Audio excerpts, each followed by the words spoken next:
Hi, everybody. I'm Dr. Brian Ardis. This is the Dr. Ardis Show. This is a special edition, and we're very excited to have a very special guest, an activist, a voice of reason, a bullhorn, a whistleblower, joining us today on the Dr. Ardis Show. You have met him before through this platform, and I hope all of you have watched. Back in 2016, I believe, was the year that he released a documentary called The Dimming on YouTube. It's still there. You can go download and watch it. But I remember watching it years ago and being blown away by the research, the blueprints, the patents on everything you're being lied to by the mainstream media and our government about the climate change efforts in the sky, which is to control sunlight through the atmosphere to the earth and to literally poison all of us is what it appears. And yes, we're talking about chemical trails. We're talking about what they're spraying in the air that you see as grids all throughout the sky. But Dane Wigington is here to join us again today. And him and I have conversed. I actually invited him to come speak at our Healing for the Ages conference in October here in Dallas in 2025. Hope you all can join us physically. I just love his tenacity for research, his efforts to stand in Capitol buildings around the world, testifying, providing documentation that there are real operations at play to poison our skies, which overall, what they are spraying in our skies, it's falling down and it's coming into our water supply. It's affecting our food supply. It's affecting all the living organisms on this planet. And I think it's well worth hanging out with Dane Wigington as often as possible to be brought up to speed on exactly what's going on around the world. And why not? During this period when Donald Trump's in office for a second term, you've got the MAHA movement with RFK Jr. being given a mandate to make America healthier again. How are you going to do that while they're poisoning all of the air above us that we breathe, that all of life requires? So this is a huge topic. You're hearing rumors of fluoride being banned in city waters all around the country and various counties around the world. And Dane and I have shared private conversations. We have shared podcast interviews before where we have discussed everything you see in the skies is ending up in our water supply for sure.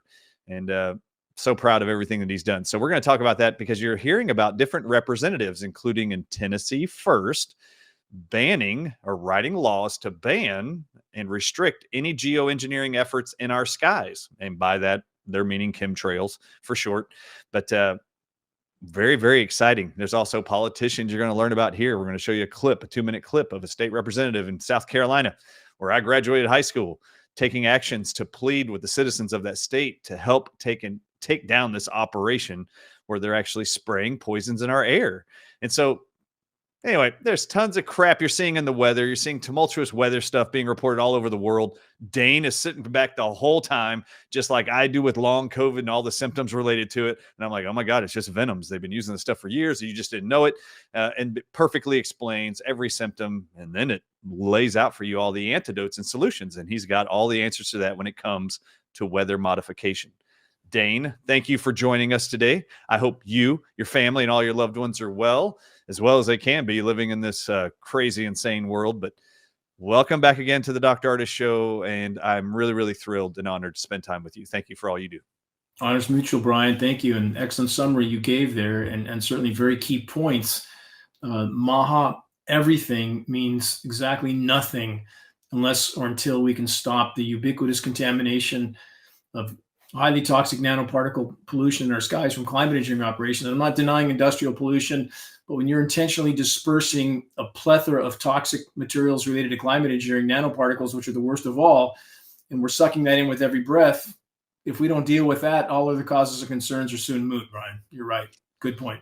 Yep. So what are some of the high level? I know you've actually looked at tons of this material. You've even flown planes through the chemtrails and collected them. I watched the dimming many years ago. Aluminum oxide and other things in there. What are some of the things you are absolutely confident are being sprayed in the air of Americans and globally that impacts our health? Aluminum, barium, strontium, manganese, polymer fibers. That's a key one. Polymer nanoplastics, which are showing up in all human organs, as you know, especially the human brain. Surfactants, graphene, another particularly alarming element that was in the last 100 plus rain samples we took with the University of Minnesota. What are these elements doing in our rain? And these are all elements named in climate engineering patents. And I'll finish with this for two of those elements, polymer fibers and graphene, we know those are used militarily for biological warfare for the specific purpose of carrying a pathogen from the clouds to the ground. What's that doing in our rain? So again, people going about their lives as if they're going to continue in this paradigm, that's not the case under any scenario. And if we don't stop what's happening in our skies, people have no idea how severe our immediate future will be. What are some of the things you watch? What are the things you read? What is it you see that's being reported around the world that you're just like, look, I've been reporting on this for years and testifying to this information, showing the patents for years.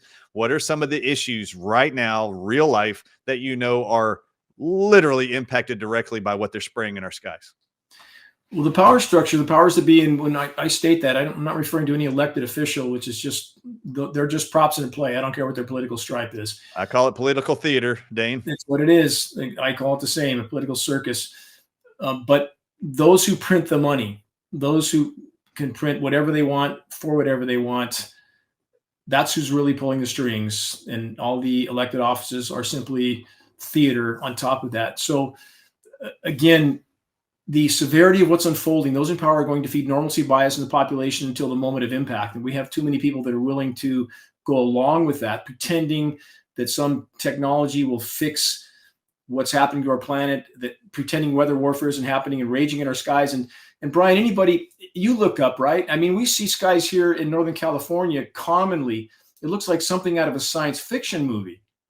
And people are oblivious. You might have one day with, it's not just, there's not, aircraft are not leaving dispersions behind, but like over my airspace in Northern California, there's no aircraft because we're not under a flight path. So when they're not spraying, there's no aircraft. When they are, they're everywhere going east-west, which we have no flight routes anywhere in this part of the state going east-west. I mean, people should connect the dots that this is going on. But the bottom line is this, that, well, people, especially in urban areas, don't see the damage to the natural environment, and they're watching global orchestrated scripted conflicts, again, more efforts of the empires to gain power and control. Ecosystems are imploding everywhere. And Brian, how many people do you know that are aware of the severity of insect population collapse, for example? Oh my goodness. I think the first time our audiences were introduced to that was when I had you, and I mentioned it earlier before we started recording, with you and Dr. Lee Merritt, and we were talking about insects, bees, carbon destruction. I mean, we were talking about all kinds of stuff, but the insects have taken a beating with all of the poisons for sure, which is necessary for the pollination and for almost every biological life and species on Earth to continue. Everything. And when we say collapse, we mean collapse. We published in 2012, Geoengineering published in 2012, because of our work with former government scientists, that terrestrial and aquatic insect populations were collapsing. And that means 80 to 90%. 80 to 90% terrestrial and aquatic insect collapse right now, today. If the insects can't make it, how long do we really think we're going to be here? And again, you watch Matrix Media. If any sane, aware person that watches Matrix Media knows that we live on an orbiting asylum. There's nothing there that matters. There's every other commercial is what? Big pharma commercials, right? Yep. With and people dancing around, singing while they're listing the side effects of death, permanent muscle tremors, organ damage. And then the commercial after the pharmaceutical commercials is a legal firm. If you took last week's big pharma concoction, you can sue this week. And then between that, we have the completely one-sided propaganda about conflict zones around the world that absolutely don't tell the whole story in any accurate context. But people believe it, even though we know Vietnam was a false flag event. We know back to Pearl Harbor that they knew that was coming. They even more or less pressured the Japanese into doing what they did. We have the non-existent weapons of mass destruction in Iraq, and yet these concocted scripts of justifying conflict keep coming up over and over again, and even countries paying the very terrorists they claim to be fighting, right? But all that occupies people's attention, and they don't see the oncoming train of total biosphere collapse. And that's exactly what's happening, Brian. It is here. It's not decades out. It's here.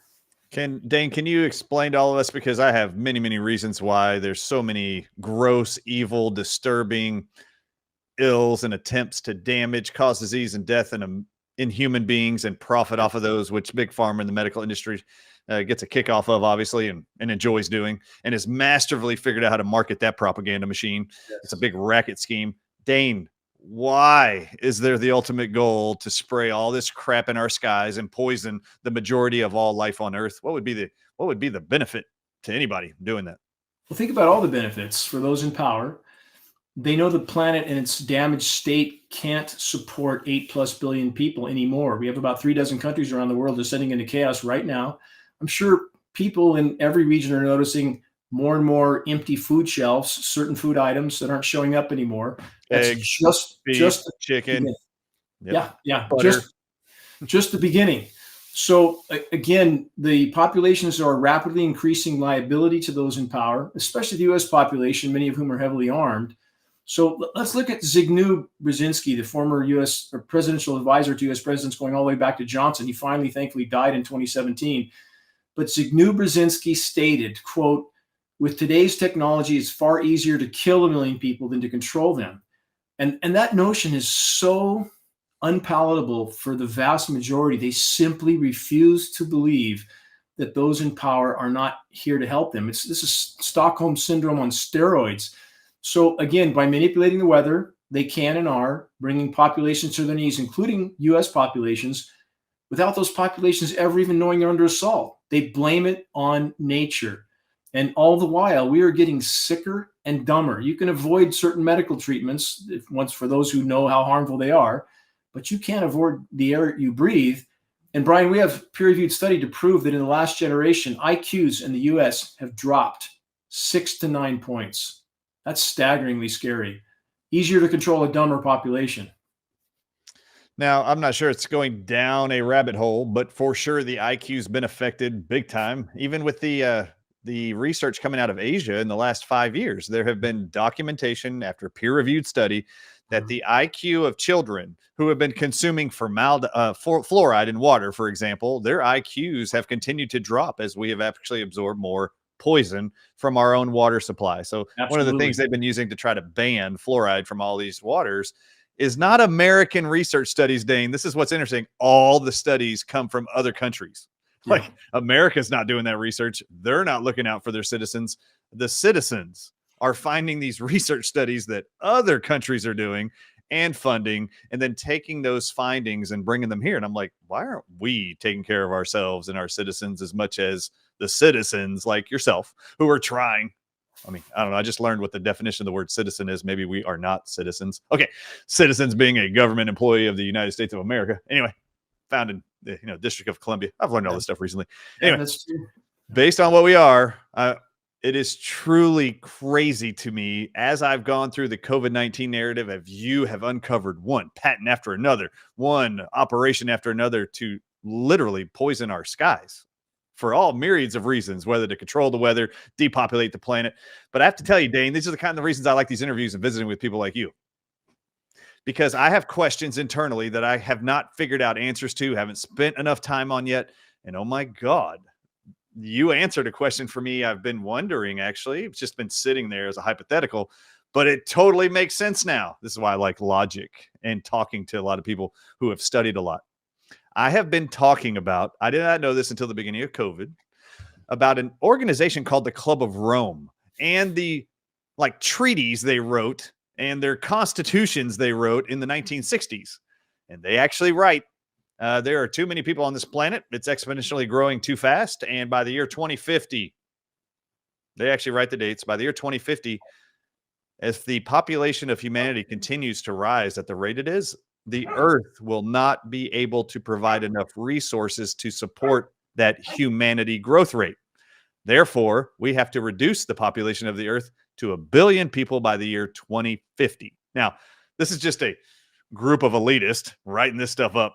However, it felt like it was fast track starting in the year 2000 and then in 2020, and you're forcing mandates, lockdowns, injections of things that just kill people. You're bribing hospitals to murder elderly people in America over 60 years old with a drug called remdesivir, proven to kill more people in the trials. They used it for Ebola. It was the only drug that killed more people than the disease does, Dane.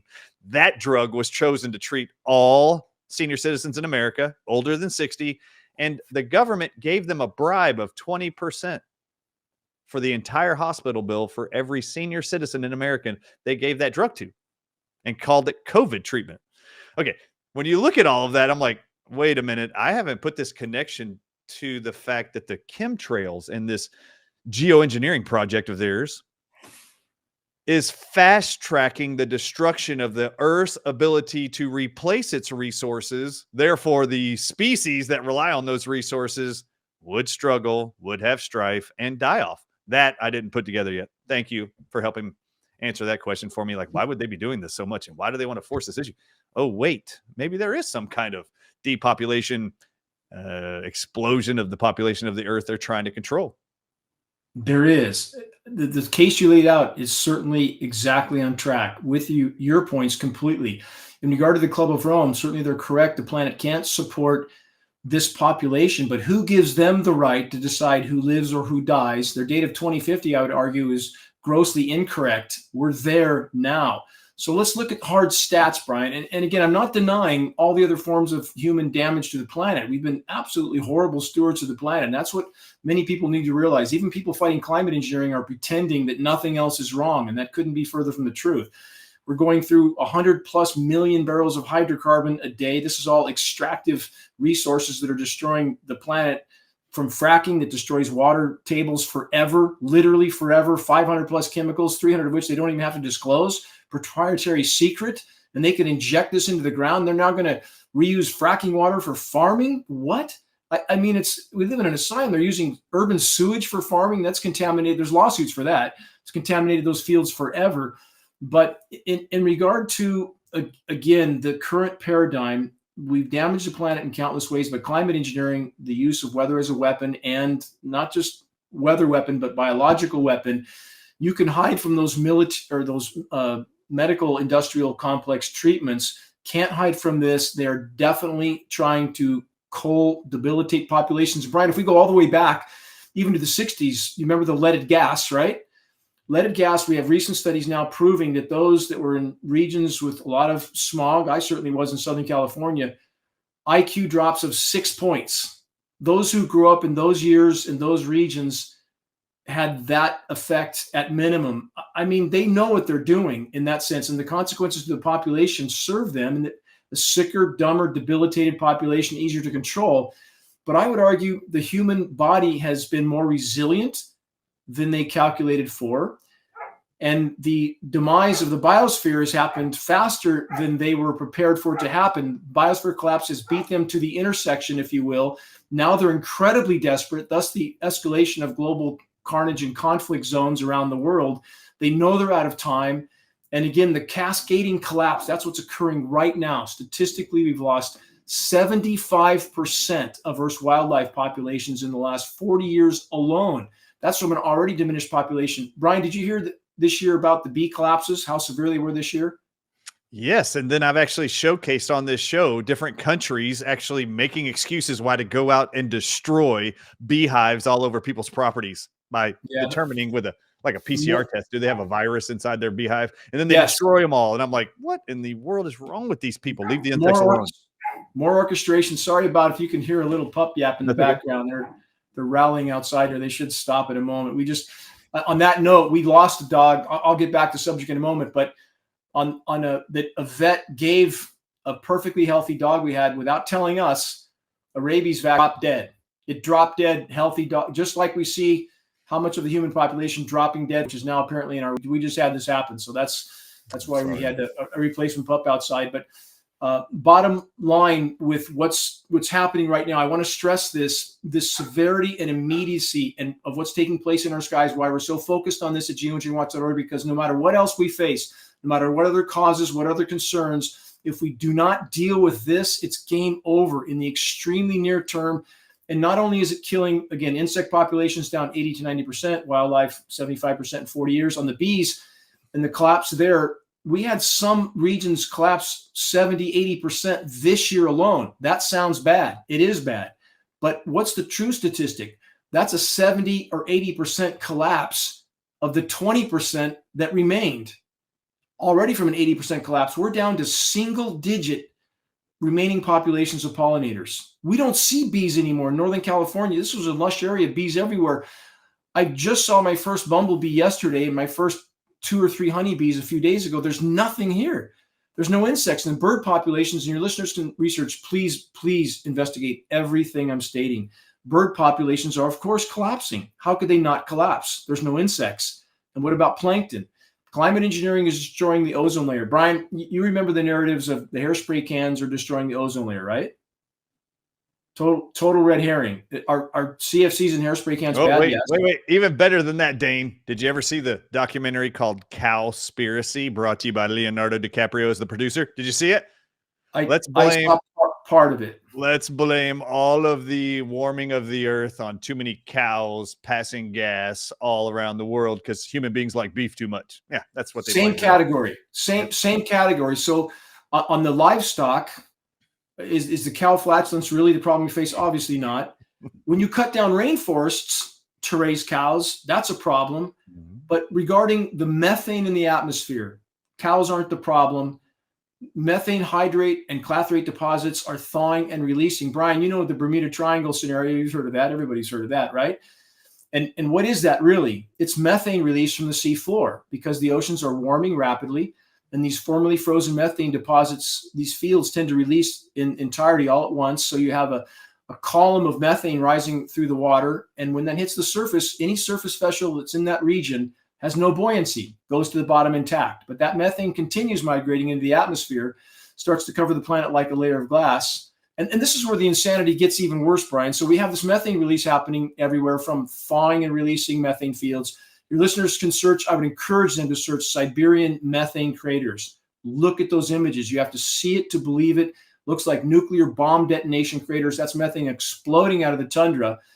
So what do the climate engineers do? Just like the pharmaceutical industry, now they want to try to molecularly degrade that methane in the atmosphere by microwaving it with opposing frequencies. What does that do? What are the consequences of that? It's called Project Lucy and Project Alamo. Those are acronyms.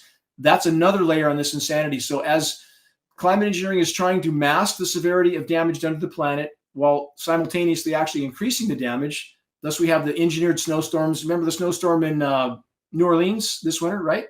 Yes. In Florida.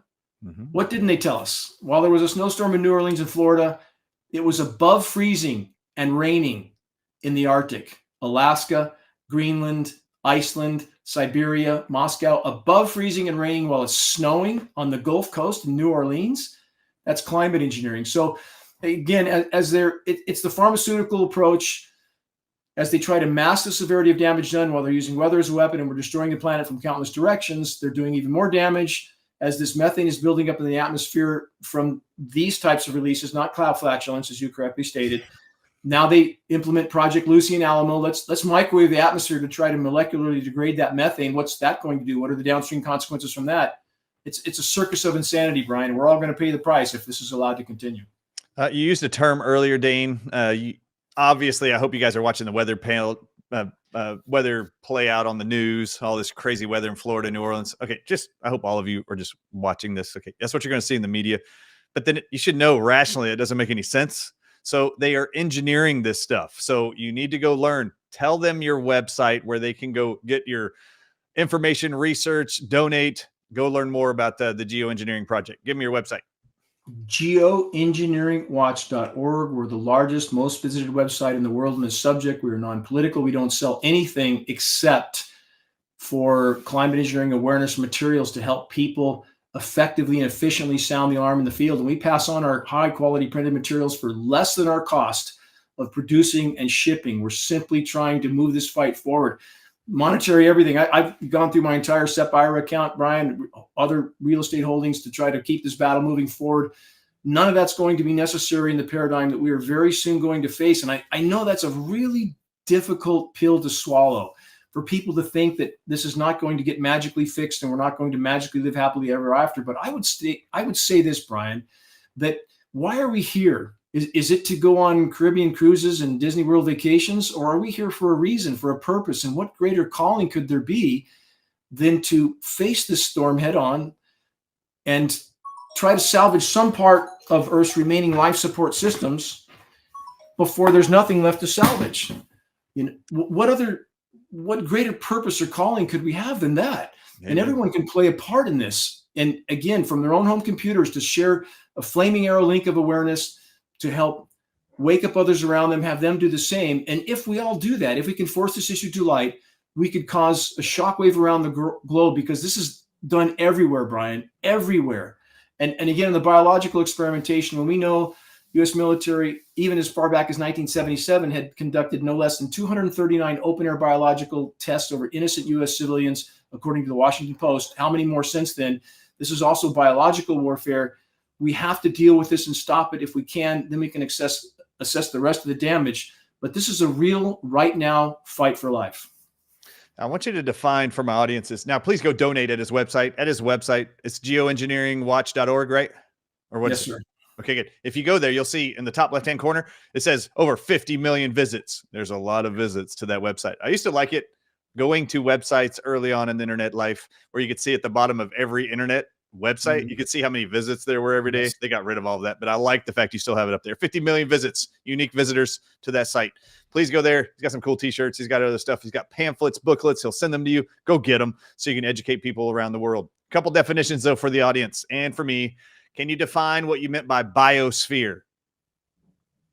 It's the fishbowl in which we live. Okay, good. And Fishbowl that we live. Got it. Really, so many, the majority of the human race, of course, takes for granted the miraculousness of this planet and the intricacy of the systems that operated here. I mean, it's mind-numbingly complex. We don't even fully understand even a fraction of it. Even species extinction, the current species extinction rate right now today, Brian, is 200 to 300 species of plant, animal, and insect every single day going extinct. And no matter how difficult that is to comprehend, people don't realize how many species there were here in all those categories, and many of which we haven't even identified yet, and they're going extinct. So again, this is that rate, by the way, that extinction rate today, because people say, well, things have always gone extinct, right? It's just part of the cycle. No, it's not like this. When the extinction rate is 15,000 times higher than the background rate, that's 1.5% of quote normal. There's nothing normal about that. We're not going to be here long on the current course. All right. So when I was a kid in 1990, Dane, I want to give some perspective here, because I was shocked much later after 1990. I was 14 years old in 1990. My grandfather took me on a trip to the Grand Canyon. We went down to Carlsbad Caverns down in New Mexico, and we got to go tour into Carlsbad Caverns, come out at night, sit on the rim of that huge opening to that cave. And why do people sit there? They're waiting to hear and see the roar coming from inside the cave when dusk starts coming and falling. There is a roar of tens of millions of bats in unison come flying in a circle out of that cave and go up over the whole group of people sitting there outside the hole of this cave. I mean, there's thousands of us out there, and tens of millions of bats in this huge black cloud that overtook the entire sky as they went off hunting for bugs. Yeah. Dane, I was, let's see, I'd been 5, so 2006. There's a family reunion for the Ardis family. My parents, all my siblings, nieces, nephews, all of us go to Carlsbad. And we go do the tour in the cave. Now, it's only been at this point, 16 years since I've been there.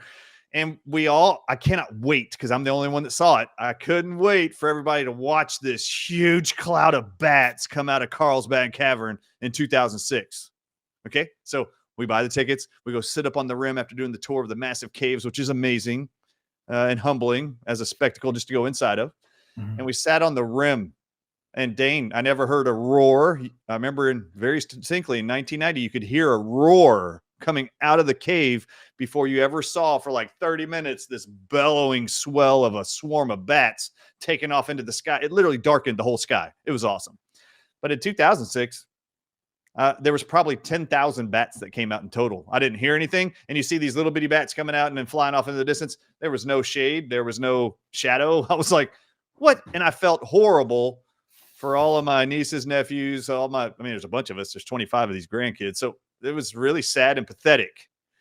But this would go right inside with, why would those bats not be in the same numbers they've been in to chisel out a stadium of seats for visitors who come? It's been there for decades, and every day people come there and pay to come watch this beautiful natural occurrence of bats taking off to go feeding every night.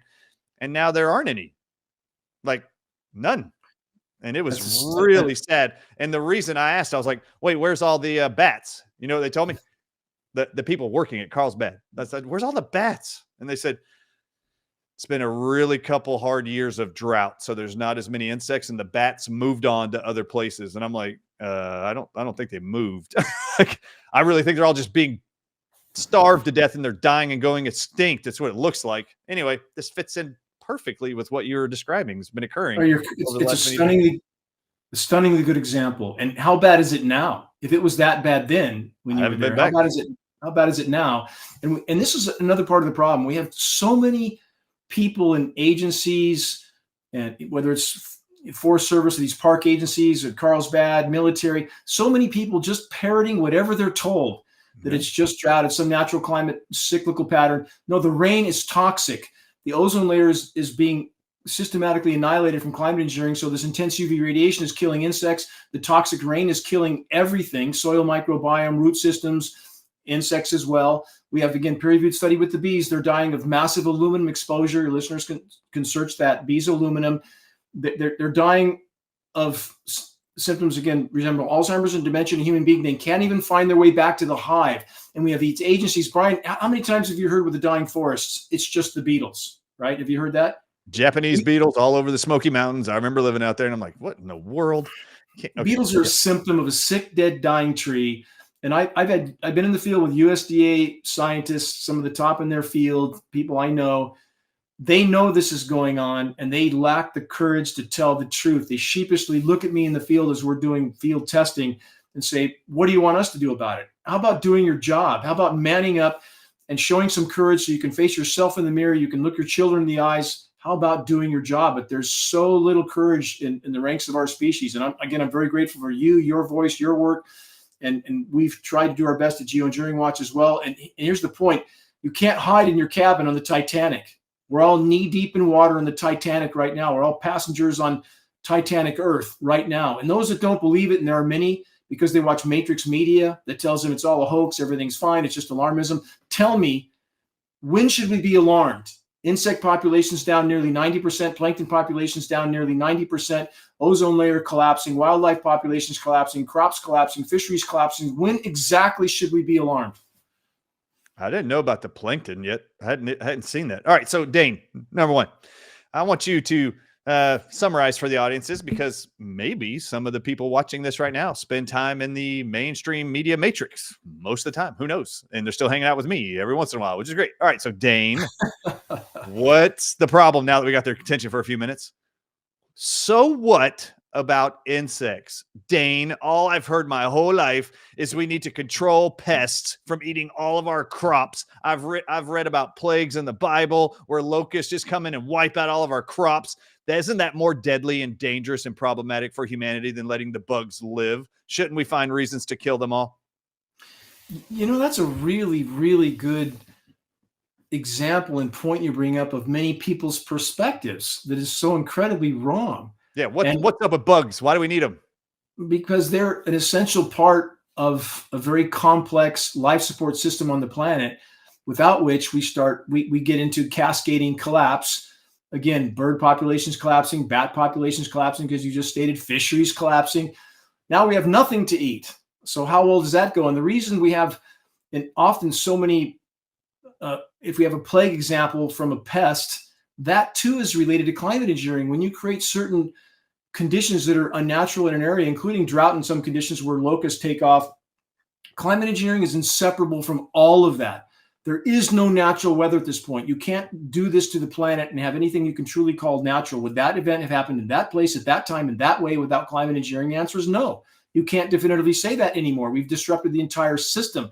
And then we're using pesticides on some of these insect populations. They become resistant. Now what do we have? Just like the antibiotic resistant everything in the medical field. So again, when you interfere with these natural systems that have sustained life on this planet for time immemorial, you get a bad result, period, every single time.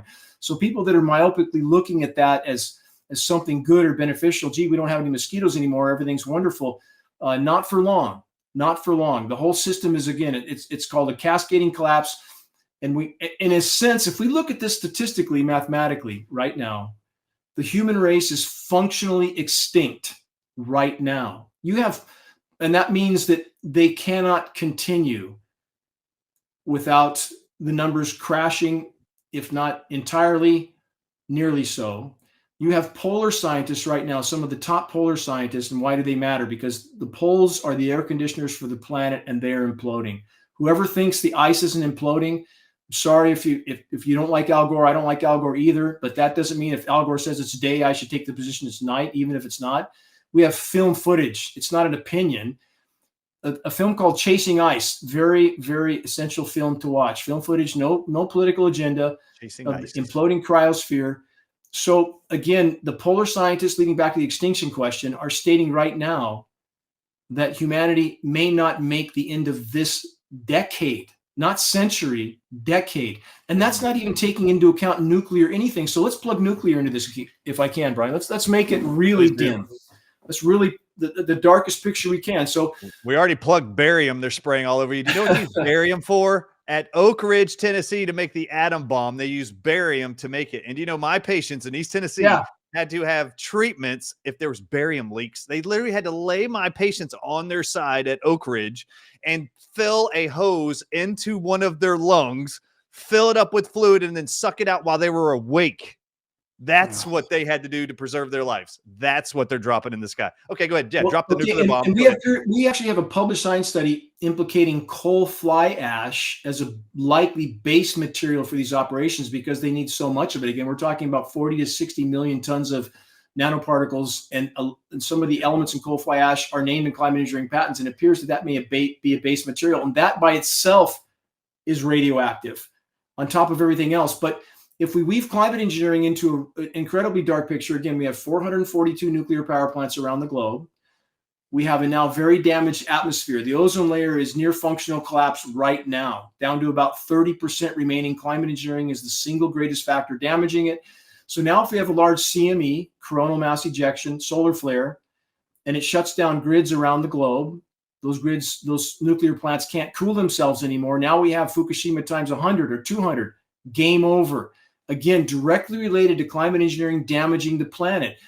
So as they've completely derailed the hydrological cycle, we have nuclear plants that now can't cool themselves, not enough water, or because of the damaged ozone layer, we have much more thermal energy penetrating. Brian, you feel how hot the surfaces are on your car surface and how hot the sun feels on your skin when it's unobstructed? We're getting UVC on the surface. That's a very penetrating thermal energy.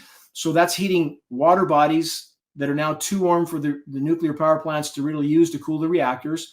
We have nuclear plants at sea level rising rapidly. That's very that I never thought about. When you mentioned that right before you went off, I was like, wait a minute, I haven't thought about that. If they are all at sea level and the oceans rise, those nuclear reactors will be underwater. Well, the oceans are rising, all right. And how much, many people don't know. If you search online, sea level rise 1 is not uniform. So people think, well, because they can't see buildings underwater on the ocean, that means it's not rising. It's not true. Miami is spending $1 billion a year right now just to keep their streets dry. That's a losing battle. Miami is going to be unviable soon, and many other places. Do you know how they're doing that? How are they doing that? Massive pumping systems trying to pump it out of the urban areas back into the ocean, where it's going to come right back again. It's I did not know that. That's amazing. A losing battle. And if you search online, you can find South Sea islands with palm trees in the surf, because sea level rise, again, is not uniform. Seabed topography plays a factor. Thermal heating plays a factor. It depends on where you're at. But how much sea level rise is eventually going to happen? I'm not saying overnight, but eventually, because most people don't know. There's about 21 to 24 feet of sea level rise built into Greenland alone, about 197 feet in Antarctica. And again, it only takes a tiny fraction of that in order to change everything on coastal everywhere, a tiny fraction. And we're into the non-linear part of the equation again. We now have glaciers sliding off the bedrock into the ocean, which is radically accelerating the sea level rise because the ice is melting on the surface. It feeds through what's called a moulin. That's like a hole in the ice, and it can drop down in some cases almost 2 miles in the case of Antarctica. And it starts to lubricate the glacier on the bedrock. Does that make sense? It does. And the glacier starts to slide faster and faster. We are in a very nonlinear phase of this entire equation. Those in power know it. And that leads right back to CV19, the cooling of populations, populations being more resilient than they expected, I think. And let's go back to 1918, the quote Spanish flu. That wasn't Spanish, it wasn't the flu. I know you know all about this. This is your field of expertise, bacterial pneumonia, Fort Riley. They've been experimenting at this for a very, very long time, but now we're in the very latter stages. And what we hope, Brian, again, I know this is very, very difficult to try to assimilate, or people feel helpless. They're not helpless. They're not. Again, I would argue that only place solace exists in committing yourself to the fight for the common good and knowing that whatever happens, you did your best. No one can take that from you. No one. And if we all do that, who knows what good we may yet do. Amen to that. Dane, do you see positive things occurring around the United States, specifically around geoengineering and cracking down on its continued relentless beating of the skies and our land and water? They're only ramping up, and they're going to continue to ramp up. And if the science community would tell us, Brian, it's called that once we start, we can't stop. That's like telling a drug addict that once you're addicted, you just need to keep upping that dose forever. Obviously, that can't happen. So the science term is called double catastrophe scenario, that once you start climate engineering, you start building up all this energy in the system because of your interference with the system, that you can never stop because the blowback would be too horrific. And I would argue that is exactly wrong. If we don't stop, if we don't allow the planet to respond on its own to the damage already done, we're done in the very near term. So no, there's no decline. The notion that this administration was going to somehow do something about this, I would argue, was a very naive notion. And in the case of, again, the statements we've had from Lee Zeldin, which were absolutely meaningless, and we've heard nothing since. Robert made the statement, again, tying this to jet fuel and jet exhaust, which is patently wrong. This is not a jet exhaust issue. It's a spray dispersion. We've heard nothing since, zero. As you may know, I mean, Robert interviewed me on this subject a year and a half ago for about an hour. And I feel he should have known much more about it, because in 2012, Robert Kennedy was briefed fully on this issue by Woody Harrelson at Woody's house. I knew about that when it happened. And why the silence for another 12 years before he interviewed me? Why the silence now? And I would argue, again, anybody that's in those circles, whoever they may be, whatever their intentions might have been, they are now a part of the club, and they are subject to the dictates of that club. And we're not in that club, as George Carlin stated. I was about to say, everybody should listen to George Carlin. It's just a club, and you ain't in it. That's right. So I would say this, Brian, we're the ones we've been waiting for. Us, those in power are not gods. We're not helpless. We need to stand up, get on deck, and start to help keep this ship afloat. Amen. I mean, Children's Health Defense, RFK Jr. started it, stepped down in 2023 for good reason. So now he's the head of the MAHA movement, given the mandate. And as we've listened to 4 years of people under Joe Biden's administration, we listen to people clamor about all the issues with these fast-tracked mRNA vaccines. Oh, my God, within 2 months of RFK Jr. being put in there, leading the Children's Health Defense for all vaccine transparency and issues. Oh, my goodness. Really?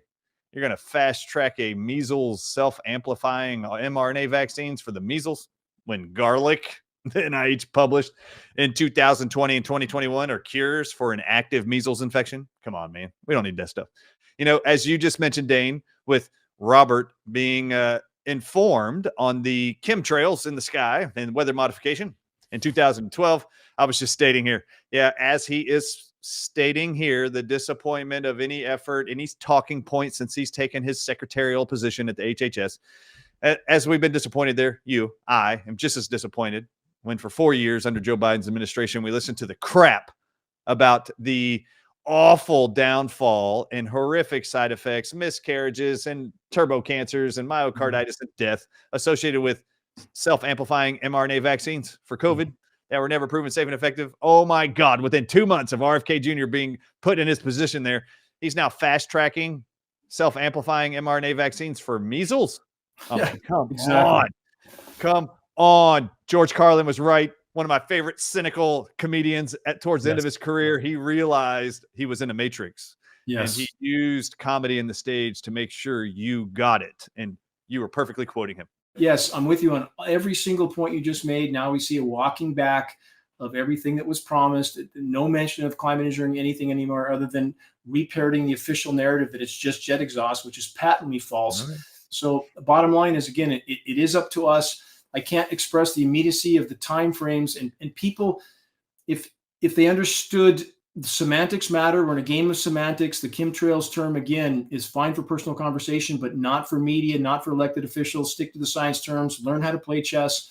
You'll be much more effective at moving this fight forward. And again, with people like you, Brian, and all your work, and you're bringing a voice to this as well, I mean, that is hugely helpful for us in our efforts at geoengineeringwatch.org. We're communicating with elected officials around the country, congressmen, representatives, some very honorable people now. They are the exception. They are definitely not the rule, but we are very grateful for them, and they're waking their populations up. In the case of South Carolina and Representative Lee Gilreath, who's become a good personal friend, he's an extremely honorable individual, and he has really rallied that state because they've been hammered. They were hammered by Hurricane Helene. We captured that in real time. I would encourage your listeners to search geoengineeringwatch.org steering Hurricane Helene. We captured the NextRad transmissions that manipulated that storm. And again, I'm astounded we have access to those data loops still. And I think those in power have some strange protocols. They want to leave a trail of breadcrumbs that they filled in. If people don't pay attention, they're justified doing whatever they want to populations. Because Carolina's been hammered so hard, those people are waking up very rapidly, and Lee is doing an excellent job of doing so.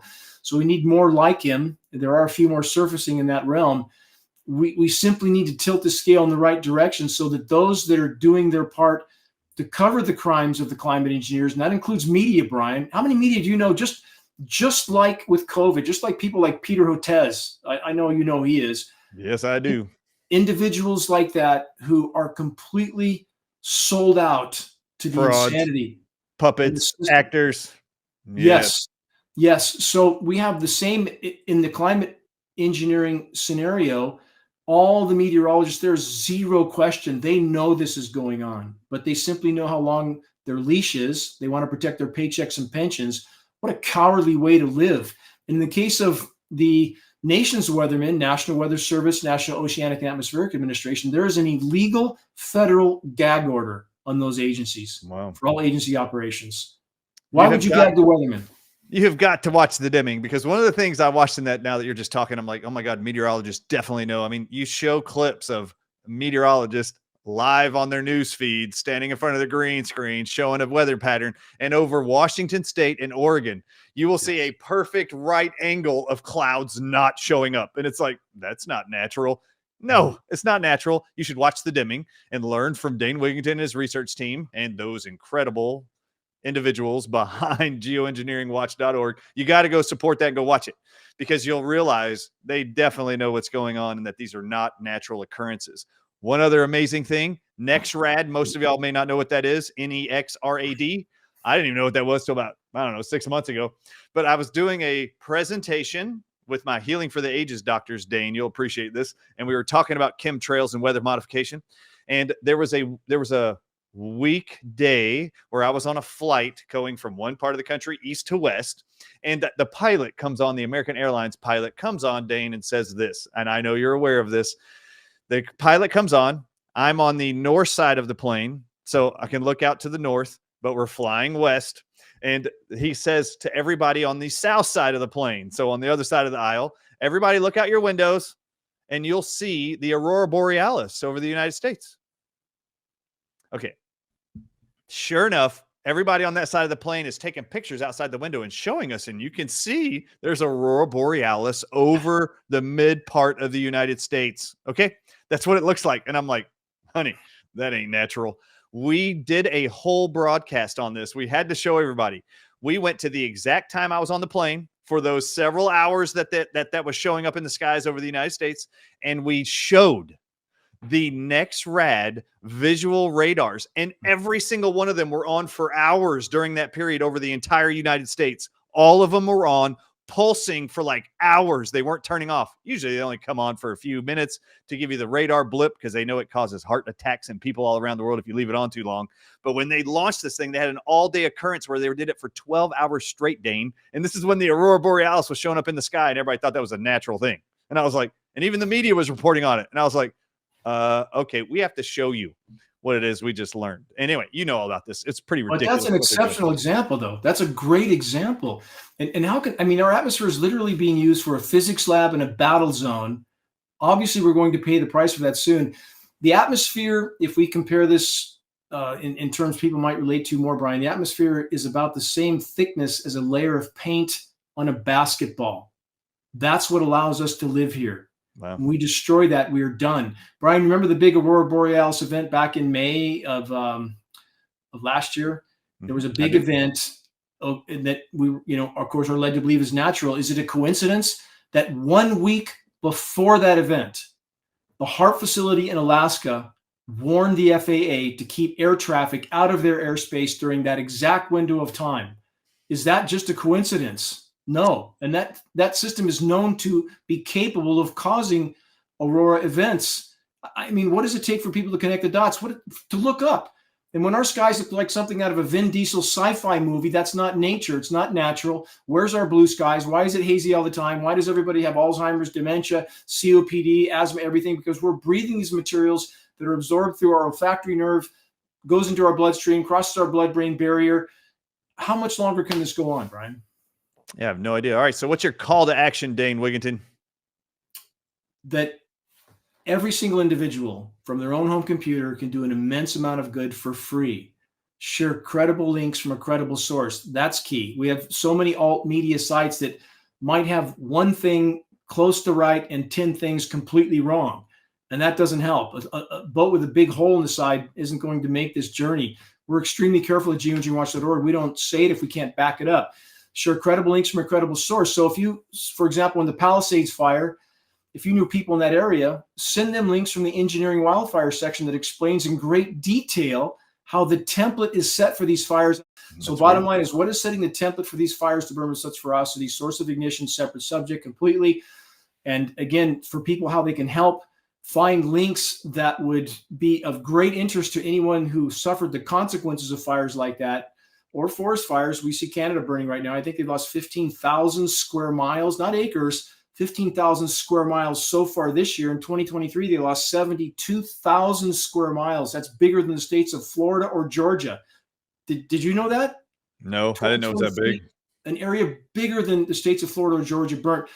Why would the climate engineers facilitate that? We have peer-reviewed study, and this is available. This is a very important link. It's called Geoengineering Serves Wildfires Serve Geoengineering Agenda. Wildfires Serve Geoengineering Agenda. We have peer-reviewed study, Brian, advocating for the intentional incineration of northern latitude forests to put enough particulate matter in the air as a form of solar radiation management. Holy crap, cools. I didn't know that. Hey, you can look at the studies right in that link. Wildfires Serve Geoengineering Agenda. How insane is that? We have people in Washington right now, Brian, circles in Washington openly discussing, quote, the benefit of a limited nuclear exchange to put enough particulate matter in the sky to slow the warming of the planet. If they do that, if any level nuclear exchange occurs, the ionizing radiation will strip away what little is left of the ozone layer. Done. Game over. And they're openly discussing that as a benefit. And we have peer-reviewed study advocating for the intentional burning of northern latitude forests to temporarily cool the planet. Total insanity. And again, it is that bad. We have the proof to back up everything I'm stating. So I'm trying in context, from the air we breathe to the destruction of life support systems on which our lives utterly and totally depend. We're in a fight for life. We're knee deep in water on the deck of the Titanic. All of us are needed to help to keep this ship afloat. Every single day counts. Dane, as they keep shooting stuff in the sky, releasing it with these spraying jets behind them, leaving all these white grids of particulate matter, aluminum, barium, strontium in the skies. I have watched Your documentaries, I have read so much on this topic. Supposedly, the aluminum oxide in the sky is supposed to be reflective to the sun's rays to help cool the planet. I have a question for you. If they do nuclear explosions to put particulate in the air, if they set wildfires to put more particulate in the air, does it really work? Because they keep adding crap up there, and supposedly our temperatures keep skyrocketing higher. How is that cooling the planet if we put more crap up there? I'd like to know. It's not. The entire premise of solar radiation management was based on the temporary cooling effects of volcanic eruptions. That is the entire foundation of it. And we now know from the most recent study that volcanic eruptions do temporarily and toxically cool the planet, after which an even worsened warming accelerates everywhere, and a destruction of the ozone layer. So the entire premise for these programs is totally and completely flawed. And I want to make this clear. Ridiculous. There's nothing benevolent about these programs, nothing. It's about power and control ultimately. But I'm saying the whole science premise on which the so-called climate science community bases these operations is totally and completely flawed. Short-term warming. Brian, you remember when the Canadian fires started in 2023? Huge smoke plume went down over New York and then parked there. And they can force that smoke down on the surface with an ionosphere heater. It heats the atmosphere, causes the atmosphere to expand, pushes the atmosphere up and down. The downward pushes a high-pressure heat dome. They can hold that smoke over populations, making them sicker, because you know how toxic smoke is, especially when they're spraying into that smoke. Mm-hmm. But it dropped temperatures like 25 or 30 degrees, but for a very short time, after which all these downstream consequences kick in. And now we have an even worse warming. So again, this is definitely cutting off our nose to spite our face. And they're not going to let go of this weapon.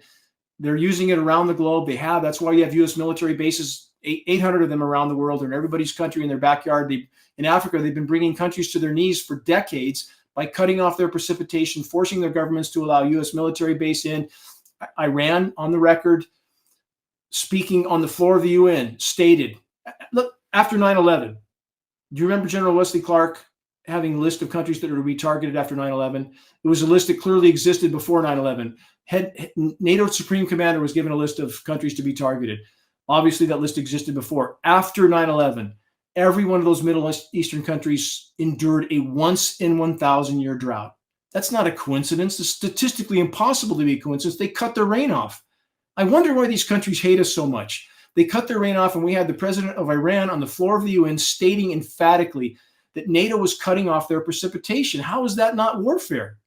It's absolutely warfare, and they're doing the same thing to us here. They're cutting off our precipitation to agricultural regions in California. For anybody in America that thinks those in power care about us any more than they do the Iranians or the Palestinians or anybody else in the world, they don't care anymore about us. And again, even the events that spawn some of these conflict zones, if one studies history, there is much more to it in the often funding of the very groups that are then used as a premise to initiate military action. Does that make sense? Yes. So people need to do some studying up. And as Mark Twain said, and for those who just wave their flags in quote, blind power structure program patriotism, what did Mark Twain say so long ago so accurately? In the beginning of change, the patriot is brave and scarce, hated and scorned. But in the end, when his cause succeeds, the timid join him, for then it costs nothing to be a patriot. We need real patriots, which means we have to salvage the country on which all our lives and our children's lives depend. Short of that, nothing else matters. And anyone who thinks those in power give a damn about the consequences of what they're doing, think again. That's not my favorite quote by Mark Twain, but it totally fits. Can I give you my favorite quote by Mark Twain that sums it up also? I like yours too. Please. He says it's easier to fool somebody than to convince them that they have been fooled. That I'm familiar with that, and it could not be more correct. I mean, that is the epitome of simplicity and accuracy, and how true it is.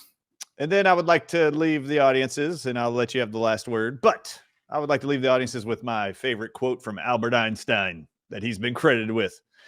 He says there's only two things, Dane, in this world that are universal. Like two things. Oh, sorry. He says there's two things only that are infinite. That means lasting forever. He says, number one is the universe. Number two is human stupidity. And he says, I have more faith in the latter, meaning he has more faith that human stupidity will outlast the universe infinitely. So please don't be stupid. Don't be dumb. When you look up and see white clouds in the sky in straight lines that aren't dispersing, that is not condensation trails. You know how many American Airlines pilots I know, Dane, who actually tell me those are condensation trails? And I'm like, why would there be condensation trails? There's nothing coming out of them engines, dummy. Just And like why the isn't it doctors, disappearing? Brian. Weird. I'll It's let you weird. finish. Just like the doctors that tell you safe and effective, right? How many mainstream Yeah. medical doctors you know say the same thing? And there's no difference in this arena. Same mental firewall of programming.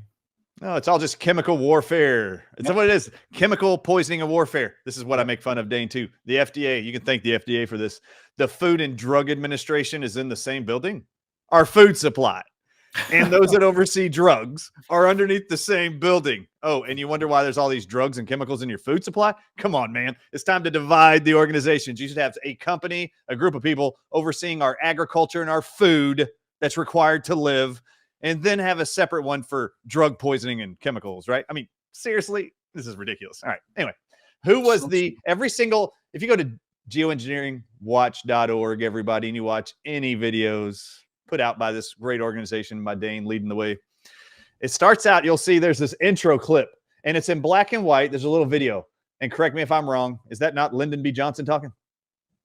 Correct. That's our weekly broadcast. It's Lyndon B. Johnson in 1962, former President Johnson. Hold up. 1962, people. Anybody out there who's been born since 1962, this dude said it before you were born. I was born in 1976. And anybody who was alive and has recollections of this president being the active president while you were alive, that dude is on video at a commencement speech speaking on what, Dane Wigington? He actually says the country that controls what?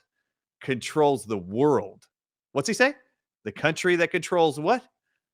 The weather. Yeah, correct. The country that controls the weather controls the world. Yes. And we control the weather. Oh my God, since the 60s. This has been 60 years they've been doing this. Okay. Yes. I mean, if you can't listen to the president of the United States telling you that they can do this live on camera, I don't know who you're going to believe. Don't believe the conspiracy theorist Dane Wigington and Dr. Ardis. Okay, I guess you can't believe the president of the United States either when he tells you they're doing it back in 1962. Yep. And then this makes total sense why Iran's head or Iraq's head would be at the UN on the floor going, they are suffocating us and stealing our rain. He talks about it in that commencement speech. We can create droughts. We can create rain. We can move hurricanes. We can move tornadoes. Yeah, they've been doing it for 60 years. So please go to geoengineeringwatch.org. You need to become aware and knowledgeable first. So please go look at the information Dane and his group have put together and donate there if you can, please. How can I help you, Dane? How can I help Geoengineering You Watch? are doing what you're doing right now.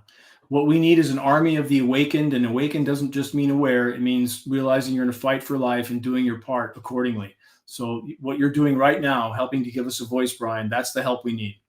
Great. All right. Well, I'm going to say goodbye to the audiences. I love you. I'll see you next week. All right, Dane, you got the last word, buddy.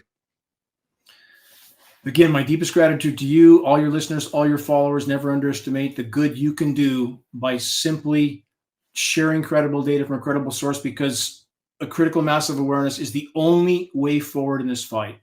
We must push this level to the full light of day. If we can do that, Brian, the fur will fly, shockwave around the globe. It would change the composition of the impact that's about to happen. We are going to hit the wall. There's no ifs, ands, or buts. We're in the Thelma and Louise moment. We're soaring through the air. We can pump the brakes all we want. We're going to the bottom of the canyon. But if we can expose this issue and people around the world understand what's happening and why and what their governments have done to them without their knowledge or consent, we can change the flavor of the concrete wall we're about to hit. And it may give us the opportunity to salvage some part of the planet's life support system so that someone might make it through what's coming, hopefully at a higher level of consciousness. That's worth fighting for. Dane, you're awesome. I salute you. I'm humbled. Thank you for spending time with me today. God bless you all. All right, geoengineeringwatch.org. Go there. And then also go to, I'm going to go look it up. I hope you will too. I'm going to watch the documentary Chasing Ice, like you mentioned. I'm going to look up Operation Lucy and Operation Alamo because I don't know anything about it, but y'all better watch the Dimming. God bless you all, and God bless all of our posterity. What a world we live in. All right, we'll see you next time on the Dr. Ardis Show.